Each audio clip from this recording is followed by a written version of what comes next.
अस्सलाम वालेकुम नाज़रीन, मैं हूं आपकी न्यूट्रिशनिस्ट आपका टीवी से डॉक्टर सहर चावला और मैं एक बार फिर आपके पास लेकर आई हूं ढेर सारी मालूमात। अगर आप चाहते हैं कि मेरी मालूमाती वीडियोस आप तक पहुंचती रहें और आप नॉलेज से मुस्तफ़ीद होते रहें तो आपका चैनल यूट्यूब पर सब्सक्राइब करना और फेसबुक पर उसका पेज लाइक करना ना भूलें। आज हम जिस टॉपिक पर गुफ्तगू करने वाले हैं वो टॉपिक भी गुफ्तगू में बहुत ज़्यादा आम है, डिज़ीज़ भी हमारे पास बहुत आम है और जिस डिज़ीज़ की हम बात करें वो है आपके पास यूरिक एसिड का ब्लड में ज़्यादा हो जाना और गाउट।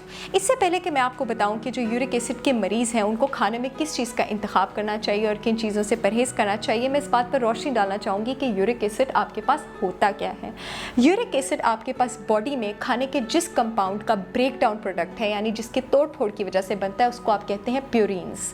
प्यूरिन्स जो होती हैं हमारे पास, ये हमारे पास बॉडी के सारे टिश्यूज़ में भी होती हैं और मुख्तलिफ खाने की जो चीज़ें हम इस्तेमाल करते हैं, मुख्तलिफ सब्जियों में, मुख्तलिफ गोश्त के अशिया में, ज़्यादातर ये हमारे पास ऑर्गन मीट में और रेड मीट में होती है, उसमें मौजूद होता है। जब हम ये खाना खाते हैं तो ये प्यूरिन्स की हमारी बॉडी में तोड़ फोड़ होती है और उससे जो प्रोडक्ट बनता है उसको यूरिक एसिड कहते हैं।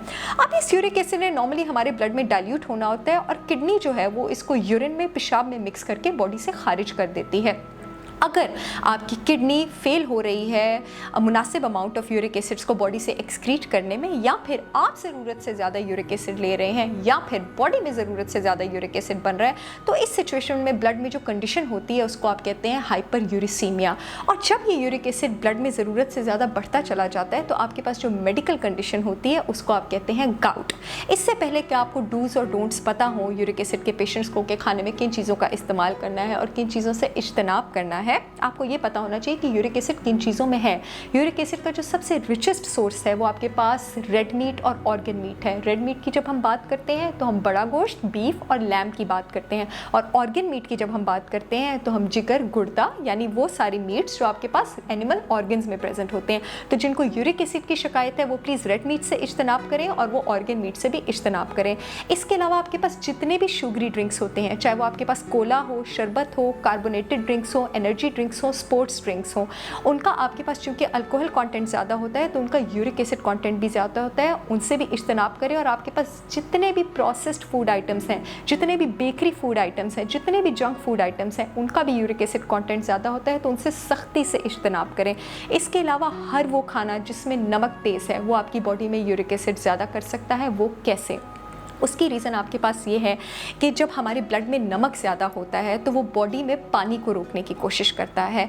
ये कुदरत का नॉर्मल मैकेनिज़्म है, साइंटिफिक मैकेनिज़्म है, जिसको आप ऑस्मोसिस कहते हैं। अब इस ऑस्मोसिस के मैकेनिज़्म के तहत जब नमक आपके पास बॉडी में पानी को रोकता है तो जो पानी है उसके जिस्म से खारिज नहीं होता, किडनी उसको पेशाब में कन्वर्ट नहीं करती, और जब पेशाब की एक्सक्रीशन कम हो जाती है तो पेशाब में किस चीज़ ने एक्सक्रीट होना था? यूरिक एसिड ने एक्सक्रीट होना था। तो आपके पास ब्लड में यूरिक एसिड बढ़ना शुरू हो जाता है। तो अगर आप वो खाने लेंगे, इसलिए मैं आपके पास बात करी कि जो प्रोसेस्ड फूड होते हैं, जंक फूड होते हैं, निम्को होते हैं, बर्गर होते हैं, क्योंकि इनका सॉल्ट कंटेंट ज़्यादा होता है, इनके इस्तेमाल से इज्तनाब करें, वरना ये आपके ब्लड में यूरिक एसिड को रोक के रखेंगे। और अगर ऑलरेडी आप यूरिक एसिड की शिकायत है आपको, तो इसको तो आप अपने ऊपर बिल्कुल हलाल कंसिडर ना करें। जंक फूड और प्रोसेस्ड फूड का इस्तेमाल बिल्कुल मत करें। तमाम सब्जियाँ यूरिक एसिड के इस्तेमाल के लिए अच्छी हैं सिवाय 3 सब्जियों के, पालक, मटर और गोभी। मैं फिर से दोहरा देती हूँ, तमाम सब्जियों का इस्तेमाल आप खुल के कर सकते हैं। पालक, मटर और गोभी के अलावा इनका यूरिक एसिड कंटेंट ज़्यादा होता है और जिनको यूरिक एसिड की शिकायत है वो इन सब्जियों के इस्तेमाल से गुरेज करें। ये तो हो गए हमारे पास कुछ डोंट्स। अब हम डूज की तरफ आ जाते हैं कि आपने खुराक में किन किन चीज़ों का इस्तेमाल करना है। हमें प्रोटीन की ज़रूरत है।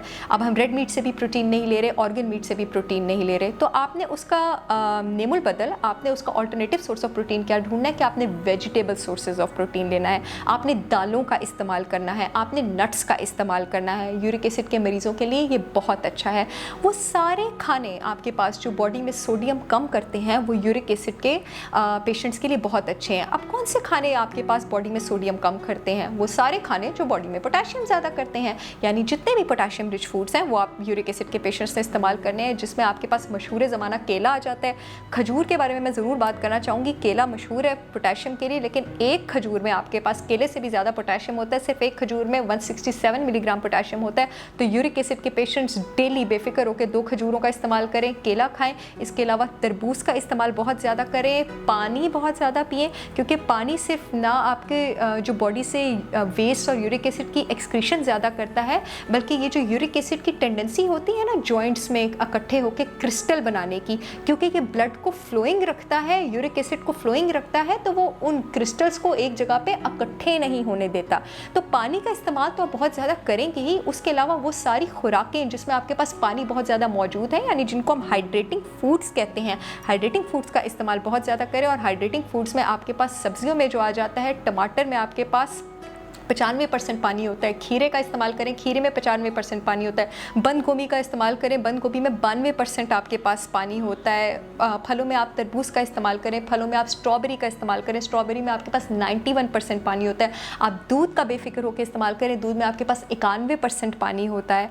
इसके अलावा पालक को छोड़ के, मटर को छोड़ के और गोभी को छोड़ के आप बाकी सब सब्जियों का इस्तेमाल कर सकते हैं। और ख़ास करके यूरिक एसिड के पेशेंट्स को मैं कहूँगी माड़ू, कद्दू और तोरी, ये आपके लिए ब्लेसिंग है। मैं फिर से रिपीट कर देती हूँ, माड़ू, कद्दू और तोरी, इनका इस्तेमाल अपनी खुराक में बहुत ज़्यादा करें। फलों में आपने किन चीज़ का इस्तेमाल करना है, वो सारे फल जो आपके पास सिट्रस फ्रूट्स हैं, चाहे आपके पास नाशपाती है, चाहे आपके पास सेब है, चाहे आपके पास अमरूद है, चाहे आपके पास स्ट्रॉबेरीज़ हैं, चाहे आपके पास पपीता है, चाहे आपके पास खुबानियाँ हैं, चाहे आपके पास आड़ू हैं, चाहे आपके पास आलू बुखारे हैं, आप इन सब का इस्तेमाल कर सकते हैं। और एंड में मैं एक मिसकॉन्सेप्शन क्लियर करना चाहूँगी। लोग समझते हैं कि जब आप नींबू निचोड़ते हैं पानी में वो मैदे की तेज़ाबियत बढ़ाता है, हरगिज़ नहीं। जब आप नींबू निचोड़ते हैं पानी में तो वो आपकी तेज़ाबियत जो है उसको कम करता है। आपकी तेज़ाबियत कम करने के लिए इस अर्थ पे, इस प्लैनेट अर्थ पे जो सबसे इफ़ेक्टिव खाना है, जो फ्रूट या सब्ज़ी कह लें, वो आपके पास नींबू है। तो यूरिक एसिड के जो पेशेंट्स हैं वो एक नींबू पानी के ग्लास में निचोड़ के ज़रूर पिएं। आई होप ये वीडियो आपके लिए कारआमद साबित हुई होगी। अगर आप चाहते हैं कि मज़ीद मालूमाती वीडियोज़ आपको मिले तो आपका चैनल सब्सक्राइब करना और फेसबुक पेज को लाइक करना ना भूलें। मैं इंशाल्लाह जल्द आपसे मिलूँगी एक और मालूमाती वीडियो के साथ। तब तक मुझे इजाज़त दीजिए। अल्लाह हाफ़िज़।